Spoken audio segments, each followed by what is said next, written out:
নমস্কার, আমাদের কৃষ্ণা টক্স বাংলা চ্যানেলে আপনাদের স্বাগতম। আজকের ভাবনা, আজ যে যাবার সময় হলো, আমার দেয়া ব্যথা ভুলো। এই আলোচনার শুরুতেই বলতে ইচ্ছে হচ্ছে, আমরা প্রত্যেকেই প্রতিটি মুহূর্তে জীবনের সূর্যাস্তে দাঁড়িয়ে। জীবনের একদিন এমন মুহূর্ত আসে যখন মানুষ নিজের ভেতরে ফিরে তাকায়। বছরের পর বছর কেটে যায়, প্রিয় মুখগুলি একে একে দূরে সরে যায়, আর তখন মনে প্রশ্ন জাগে, এই দীর্ঘ জীবনে আমি কি পেলাম, আর কতটুকু দিতে পেরেছি?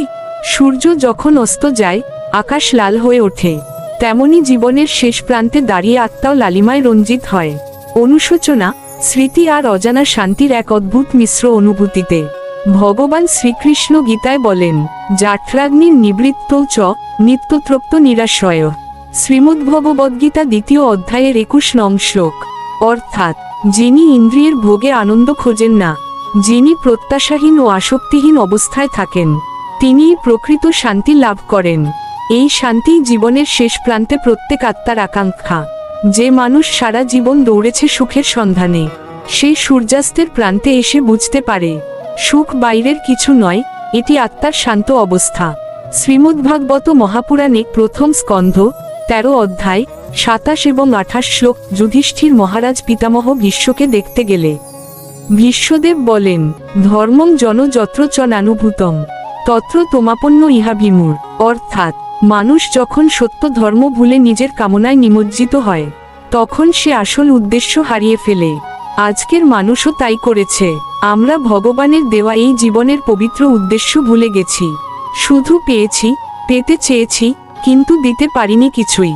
ঈশোপনিষদে মন্ত্র 1 নং এ বলা হয়েছে, ঈশাবাস্যমিদং সর্বং যৎকিঞ্চ জগত্তাং জগৎ। অর্থাৎ, এই সমগ্র জগৎ ভগবানের দ্বারা পরিব্যাপ্ত, তাই যা কিছু আমাদের হাতে আছে তা তারই দান। কিন্তু মানুষ ভাবে, সবকিছু আমার, আমি অর্জন করেছি। এটাই জীবনের সবচেয়ে বড় মায়া। এই মায়ার কারণেই মানুষ যত বেশি পায়, তত বেশি শূন্যতা অনুভব করে। মনুস্মৃতি 4 238 নং শ্লোকে বলা হয়েছে, যেন ক্রিয়তে কর্ম তেন জাত ভবত্যস। অর্থাৎ, যে কর্ম আমরা করি তার ফলই আমাদের পরবর্তী জন্ম নির্ধারণ করে।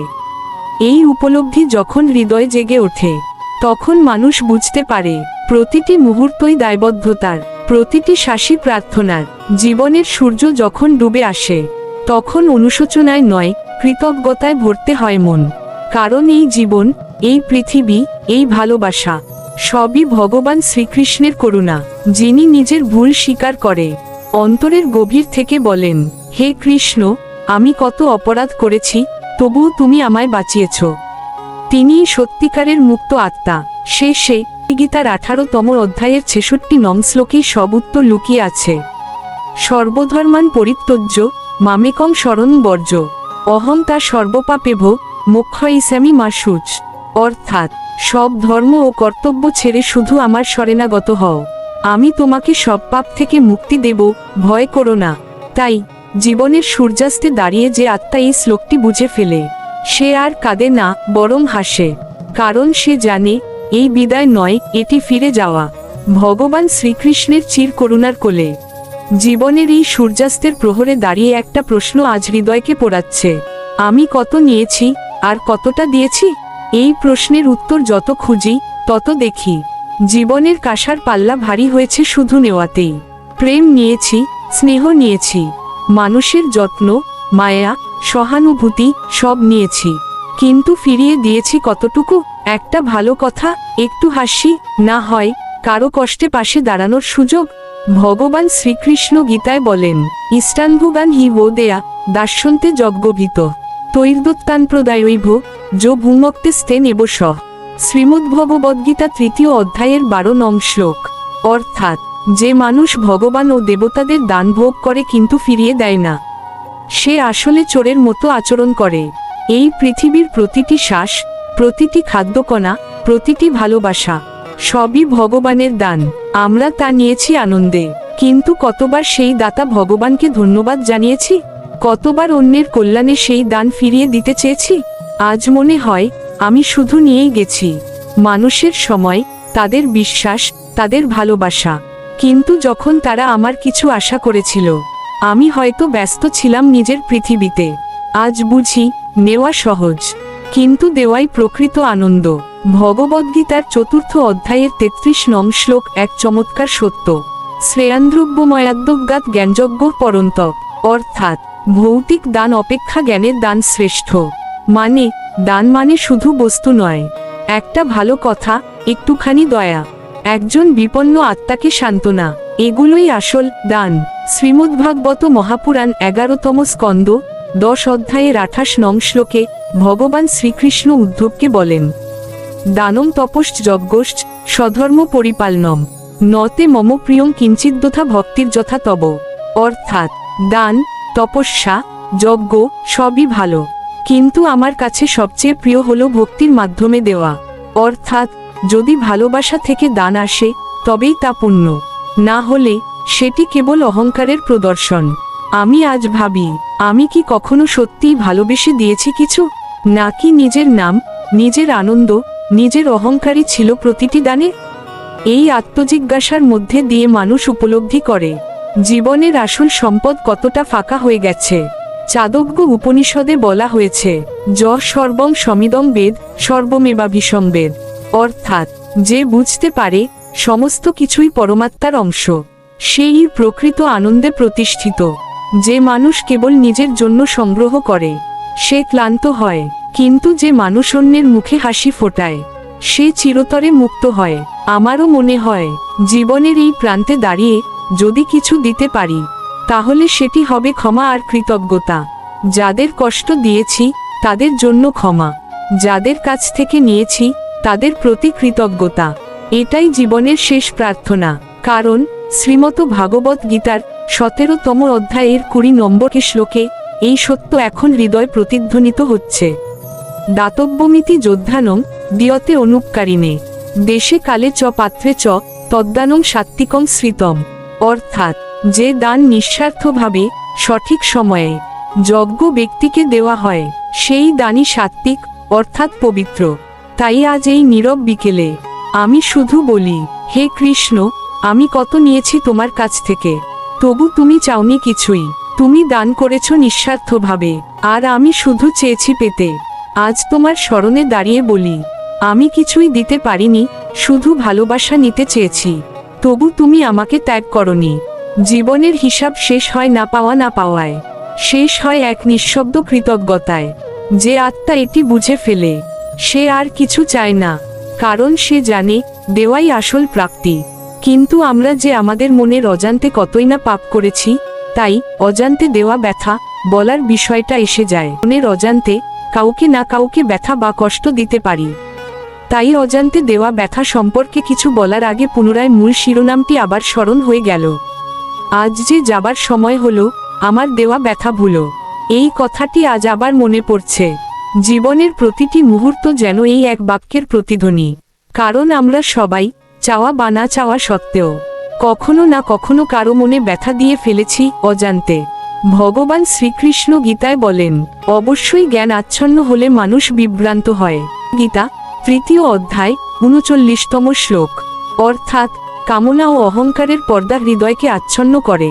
তখন মানুষ ভুল করে বসে অন্যের অনুভূতি বুঝতে পারে না, আর অজান্তে সৃষ্টি হয় সেই ব্যথার স্রোত। কতবারই তো এমন হয়েছে, আমি চেয়েছি কারো মঙ্গল, কিন্তু আমার কথা বা আচরণে সে কষ্ট পেয়েছে, তখন আমি বুঝিনি। কিন্তু আজ মনে হয় সেই কষ্টের ভারী আজ আমার আত্মাকে নীরবে তাড়া করছে। শ্রীমদ্ভাগবত পুরাণে 6ষ্ঠ স্কন্ধ 1ম অধ্যায় 8ম শ্লোক। যমদূতেরা ধর্মরাজকে বলেন, যে যেমন কর্ম করে তেমনই ফল পায়। এই সত্য কথাটি আজ হৃদয়কে যেন বিদ্ধ করে। কারণ বুঝতে পারছি অজান্তে দেওয়া ব্যথাও এক প্রকার কর্ম, যার ফল একদিন না একদিন ভোগ করতেই হয়। ভগবান শ্রীকৃষ্ণ আরও বলেন, জ্ঞানে দগ্ধ কর্ম আর ফল দেয় না। শ্রীমদ্ভাগবত গীতা 4র্থ অধ্যায় 19তম শ্লোক। অর্থাৎ যখন মানুষ উপলব্ধি করে নিজের ভুল, তখন সেই উপলব্ধিই তাকে মুক্ত করে। এই বোঝাপড়া থেকেই জন্ম নেয় ক্ষমা, আর ক্ষমাই তো হৃদয়ের মুক্তি। তবু ভাবি, যাদের কষ্ট দিয়েছি তারা কেউই হয়তো আমার শত্রু ছিল না, তারা আমার জীবনের আয়না ছিল। তাদের চোখের জলই আমাকে শেখায় মানুষ হওয়া মানে কেবল বেঁচে থাকা নয়, অন্যের অনুভূতি বুঝতে শেখা। শ্রীমদ্ভাগবত পুরাণে পঞ্চম স্কন্ধ, পঞ্চম অধ্যায়, দ্বিতীয় শ্লোক। ভগবান ঋষভদেব তার পুত্রদের উপদেশ দিয়েছিলেন, পরপীড়া করো না, অন্যের কষ্টে দুঃখ অনুভব করাই মানবতার লক্ষণ। এই উপদেশই আজ জীবনের সবচেয়ে বড় সত্য মনে হচ্ছে।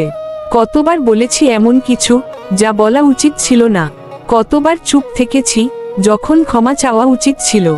এই প্রতিটি মুহূর্ত এখন যেন ফিরে এসে বলে, তুমি যদি একটু থামতে, একটু বুঝতে, তবে সেই ব্যথা হতো না। অজান্তে দেওয়া ব্যথা মুছে ফেলা যায় না, কিন্তু তা থেকে শিক্ষা নিলে মন ধীরে ধীরে নির্মল হয়।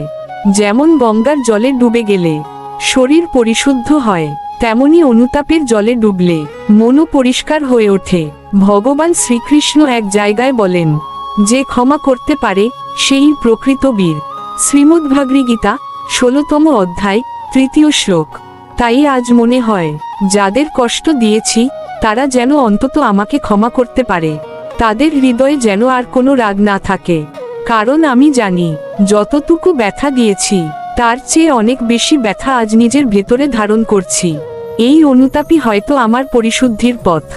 ভগবান শ্রীকৃষ্ণের কাছে আজ প্রার্থনা, হে প্রভু, আমি জানতেও পারিনি কখন কাকে আঘাত করেছি। তুমি আমার সেই সকল অজ্ঞান কাজ ক্ষমা করো, আর আমার হৃদয়ে দাও এমন আলো, যাতে ভবিষ্যতে আর কাউকে কষ্ট না দিই। এই প্রার্থনাই আজ আমার আত্মার শান্তি। এই নীরব উপলব্ধিই যেন হয়ে থাকে আমার পরিত্রাণ। আবারও মনে পড়ছে সেই কথাটির, আজ যে যাবার সময় হলো, আমার দেওয়া ব্যথা ভুলো। জীবনের প্রতিটি সম্পর্ক, প্রতিটি অভিজ্ঞতা যেন এক একটি সুরের তার। কখনো সে সুর কোমল, কখনো তীব্র, কিন্তু আমরা যখন ব্যথা শুনি তখন যেন মনে হয় এই তো শুধু কষ্ট, কেবল বেদনা। কিন্তু ভেবে দেখো, এই ব্যথারও এক গভীর কারণ আছে। ভগবান শ্রীকৃষ্ণ গীতায় বলেছেন, 13 অধ্যায়, 18 শ্লোকে, জন্ম, মৃত্যু, জরা, ব্যাধি, দুঃখ সংযুক্ত। অর্থাৎ এ জগতে জন্ম নেওয়া মানেই দুঃখের স্পর্শ পাওয়া। কিন্তু এ দুঃখ কোনো অভিশাপ নয়, এটি এক শিক্ষা। যেমন আগুনে সোনা জ্বলে না, বরং শুদ্ধ হয়, তেমনি জীবনের ব্যথাগুলো আমাদের হৃদয়কে শুদ্ধ করতে আসে। কখনো কোনো প্রিয়জনের কথা আমাদের মনে গভীর ক্ষত রেখে যায়, তখন মনে হয় সে আমাকে কষ্ট দিয়েছে, কিন্তু ভগবানের পরিকল্পনায় সেই ব্যথাও এক আশীর্বাদ। বেদে বলা হয়েছে, দুঃখম অনিত্যম, দুঃখ চিরকাল থাকে না, বরং আত্মাকে জাগিয়ে তোলার জন্য আসে। শ্রীমদ্ভাগবত মহাপুরাণে 3য় স্কন্ধে কপিলদেব তার মাকে বলেছিলেন, যিনি দুঃখের মধ্যেও ভগবানে আশ্রয় নেন তার অন্তরে উদিত হয় সত্য ভক্তি। এই কথাটি শুধু উপদেশ নয়, এটি এক অনন্ত সত্য। কারণ যতক্ষণ না মানুষ ব্যথা অনুভব করে, ততক্ষণ সে নিজের আত্মাকে চিনতে পারে না। আমরা প্রায়ই বলি, আমি কাউকে কষ্ট দিতে চাইনি, তবু আমাদের আচরণ, কথাবার্তা কিংবা অবহেলায় কেউ না কেউ কষ্ট পায়। এটা জীবনের অনিবার্য অংশ। শ্রীমদ্ভাগবত গীতার 16 অধ্যায় ভগবান বলেছেন, যিনি অহংকার, রাগ, দম্ভ, ঈর্ষা ও আসক্তি পরিহার করেছেন, তিনিই শান্তি লাভ করেন। অর্থাৎ আমাদের ভেতরের অহংকারই অনেক ব্যথার মূল। যখন আমরা বুঝতে শিখি যে অন্যের কষ্টে আমারও দায় আছে, তখনই ব্যথা আর পর নয়, তখন তা এক আয়না হয়ে যায়, যা আমাদের নিজের অন্তরের প্রতিফলন দেখায়। ব্রহ্মসূত্রে বলা হয়েছে, আনন্দ ব্রহ্মেতি, অর্থাৎ সর্বত্রই আনন্দের সত্তা বিরাজমান। তাহলে ব্যথা কেন? কারণ আমরা যে আনন্দকে ভুল জায়গায় খুঁজি, অস্থায়ী দেহ, মায়াময় সম্পর্ক, ক্ষণিক সুখে, সেখানেই ব্যথা জন্ম নেয়। যখন আমরা ভগবান শ্রীকৃষ্ণের দিকে মন ফিরিয়ে দিই, তখনই ব্যথা রূপান্তরিত হয় অনুগ্রহে। স্মরণ রেখো, প্রতিটি ব্যথা একদিন কৃতজ্ঞতায় পরিণত হয়, যদি আমরা তাকে শিক্ষার দৃষ্টিতে দেখি। ব্যথা আমাদের ভেতরের মলিনতা দূর করে, আমাদের অস্থায়িত্ব স্মরণ করাই, এবং হৃদয়কে নম্র করে তোলে, যাতে আমরা বলতে পারি, হে প্রভু, সবই তোমার ইচ্ছা। জীবনের সূর্যাস্তে এসে আমরা যখন ফিরে দেখি, তখন বুঝি প্রতিটি অশ্রু ছিল এক একটি আশীর্বাদ, প্রতিটি ব্যথা ছিল মুক্তির পথে এক একটি ধাপ। তাই আজও যদি কেউ কষ্ট দেয়, মনে রেখো, সেই তোমার জীবনের শিক্ষক, যার মাধ্যমে ভগবান তোমাকে নিজস্ব পথের দিকে ঠেলে দেন। ব্যথারও এক কারণ আছে, এটি আমাদের আত্মাকে জাগিয়ে তোলে। এবং শেষ পর্যন্ত আমাদের নিয়ে যায় সেই চিরসত্যের দিকে, যেখানে আর কোনো কষ্ট নেই, কেবল প্রেম, ভগবান শ্রীকৃষ্ণের প্রেম। তাহলে কতবার ভেবেছি আমি তো কাউকে কষ্ট দিতে চাইনি, কিন্তু আজ এই জীবনের সন্ধ্যাবেলায় ফিরে দেখি আমার বলা কোনো কথা, আমার নেওয়া কোনো সিদ্ধান্ত কাউকে হয়তো ব্যথা দিয়ে গেছে, যা আমি তখন বুঝতেই পারিনি। আমরা সবাই ভাবি আমরা সৎ, আমরা নির্দোষ, কিন্তু অজান্তেই আমাদের আচরণে, আমাদের আবেগে কেউ কেঁদেছে, কেউ ভেঙে পড়েছে। এই অদৃশ্য ব্যথার বোঝাটাই জীবনের শেষ দিকে এসে সবচেয়ে ভারী মনে হয়। ভগবান শ্রীকৃষ্ণ গীতায় বলেন, উদ্ধরেত আত্মনা আত্মান ন আত্মান্মোপসাদয়েত। শ্রীমদ্ভগবদ্গীতা 6ঠ অধ্যায় 5 নং শ্লোক। অর্থাৎ মানুষ নিজেকে নিজের দ্বারাই উন্নত করবে, নিজেকে নিজের দ্বারাই পতিত করবে। যে ব্যথা আমরা অন্যকে দিয়েছি, সেই ব্যথাই একদিন আমাদের ভেতরে ফিরে আসে, অবচেতন মনে, নিঃশব্দ অনুশোচনায়। এ কারণেই শ্রীকৃষ্ণ বলেছেন, আত্মার উন্নতি ও পতন দুটোই আমাদের নিজের হাতে। শ্রীমদ্ভাগবত মহাপুরাণে 11তম স্কন্ধ 23তম অধ্যায়ের 42 নং শ্লোকে ভগবান উদ্ধবকে বলেন, পরদুঃখব সমন যৎ করতি সপুণ্যভাগ। অর্থাৎ যে অন্যের দুঃখ দূর করতে চায় সেই প্রকৃত পুণ্যবান। কিন্তু আমরা কতবার তা করতে পারি? বরং নিজের স্বার্থে, নিজের অবস্থান রক্ষায় অজান্তেই অন্যের মন ভেঙে দিই। এমনও হয় যে মানুষটিকে ভালোবেসেছিলাম, তার কাছেই কষ্ট দিয়ে ফেলেছি, ভালোবাসার অভিমানে, না বলার যন্ত্রণায়। ভগবদ্গীতার 16তম অধ্যায়ের 21 নং শ্লোক এক গভীর বাণী এই উপলব্ধিকে আরও গভীর করে তোলে। ত্রিবিধং নরকস্যেদং দ্বারং নাশনমাত্মন কামক্রোধস্তথা লোভ তস্মাদে তত্রম তত্ত্বজেত। অর্থাৎ তিনটি পথ আত্মাকে ধ্বংসের দিকে নিয়ে যায়, কামনা, ক্রোধ ও লোভ। এই তিনটি থেকে দূরে থাকাই মুক্তির উপায়। ভেবে দেখো, আমরা যাদের ব্যথা দিয়েছি অধিকাংশ ক্ষেত্রেই তা হয়েছে এই তিনটির প্রভাবে। আমরা চেয়েছি কিছু পেতে, পাইনি বলে রাগ করেছি, আর লোভে অন্ধ হয়ে কাউকে কষ্ট দিয়েছি। সবই ঘটেছে অজান্তে, কিন্তু ফল হয়েছে বাস্তব। মহাভারতের শান্তি পর্বে এক জ্ঞানী ঋষি বলেন, যঃ কিঞ্চিৎপি প্রাণিনাং হিংসাম উদিজতে ধৃতি স শ্রেষ্ঠ সর্বভূতেষু স সর্বেষাং প্রিয়ং বোধ। অর্থাৎ যে সামান্যতম প্রাণীকেও কষ্ট দিতে চায় না, সেই সকল জীবের প্রিয়তম। কিন্তু আমাদের জীবনে এমন শান্ত হৃদয় জনের থাকে? আমরা ভালো থাকতে চাই, কিন্তু ভুলে যাই আমাদের ভালো থাকার চেষ্টাতেও কখনো অন্যের অশ্রু লেগে যায়। তাই আজ মনে হয়, অজান্তে দেওয়া এই ব্যথাগুলোই আমার আসল ঋণ। মানুষের কাছে নয়, নিজের বিবেকের কাছে। কারণ যে মানুষ কারো মনে দাগ ফেলে যায়, সে দাগ তার নিজের মনেও চিরকাল বয়ে বেড়ায়। ভগবদ্গীতার 18তম অধ্যায়ের 66 নং শেষ শ্লোকে ভগবান বলেন, মাসুচ ভয় করো না। অর্থাৎ যদি সত্যিই অনুতাপ তোমার হৃদয় থাকে, আমি তোমাকে ক্ষমা করব। এই একটিমাত্র বাক্য, মাসুচ, অজান্তে দেওয়া সব ব্যথার উপশম।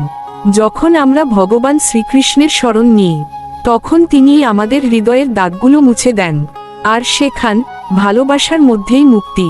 তাই আজ এই সন্ধ্যাবেলায় আমি শুধু বলি, হে কৃষ্ণ, আমি ইচ্ছে করে কাউকে কষ্ট দিতে চাইনি, তবুও দিয়েছি, আমার অহংকারে, আমার অজ্ঞানতায়। তুমি যেন তাদের হৃদয়ে শান্তি দাও, আর আমার মন থেকেও এই অপরাধবোধের ভার হালকা করো। যাদের কষ্ট দিয়েছি তারা যেন ভুলে যায় আমার দেয়া ব্যথা। এটাই আমার জীবনের শেষ প্রার্থনা। আলোচনার মূল বিষয়টি পুনরায় একটু স্মরণ করি। আজ যে যাবার সময় হলো, আমার দেওয়া ব্যথা ভুলো। এবার বিদায়ের প্রার্থনা। জীবনের শেষ প্রান্তে এসে যখন সূর্য ধীরে ধীরে অস্ত যায়, তখন মনটা অদ্ভুত শান্ত হয়ে আসে। সব হিসেব যেন মিলিয়ে যায়। সব রাগ, অভিমান, চাওয়া পাওয়া সবই এক নীরব প্রার্থনায় বিলীন হয়। আমরা সবাই একদিন চলে যাব, কিন্তু প্রশ্ন হলো, আমি কি রেখে যাচ্ছি? ভগবান শ্রীকৃষ্ণ গীতায় বলেছেন, 8ম অধ্যায়, যে ব্যক্তি মৃত্যুকালে আমার চিন্তা করে, সে নিশ্চয়ই আমাকেই লাভ করে। এই কথাটিই আমাদের জীবনের চূড়ান্ত শিক্ষা। শেষ মুহূর্তে কাকে স্মরণ করছি, সেই স্মরণই আমাদের আগামী যাত্রার দিশা নির্ধারণ করে।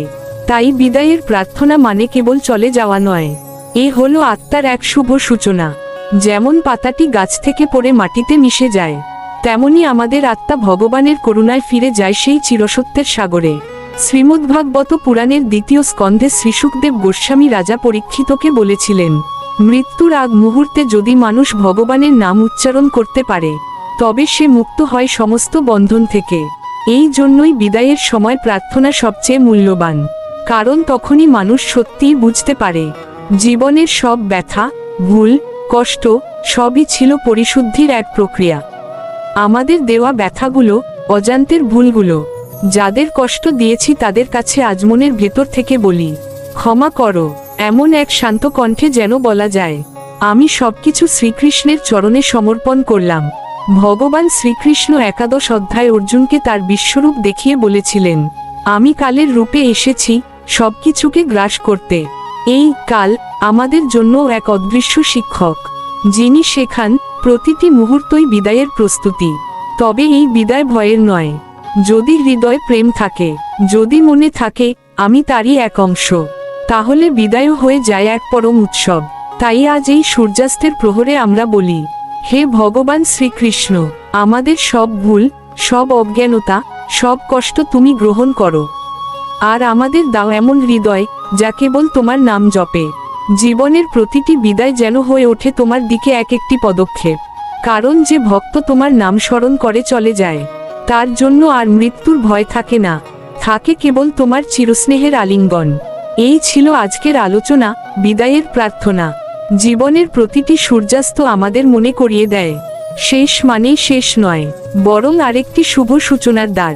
তাই বন্ধুরা, চ্যানেলটি ভালো লাগলে একটা লাইক, আপনার অনুভূতি কমেন্টে লিখে এবং অন্যদের সাথে শেয়ার করে দিন। এই আলো যেন আরও অনেক হৃদয় পৌঁছে যায়। আর প্রতিদিন রাত 8টায় আমাদের কৃষ্ণা টক্স বাংলা চ্যানেলে নতুন নতুন আধ্যাত্মিক আলোচনা প্রকাশ হয়। তাই সাবস্ক্রাইব করে বেল আইকনটি অন করে রাখবেন, যাতে কোনো আলোচনাই মিস না হয়। দীর্ঘক্ষণ আলোচনা শোনার জন্য আন্তরিক ধন্যবাদ। ভগবান শ্রীকৃষ্ণের চরণদের সকলের জন্য শান্তি ও প্রেমের প্রার্থনা রইল। হরে কৃষ্ণ।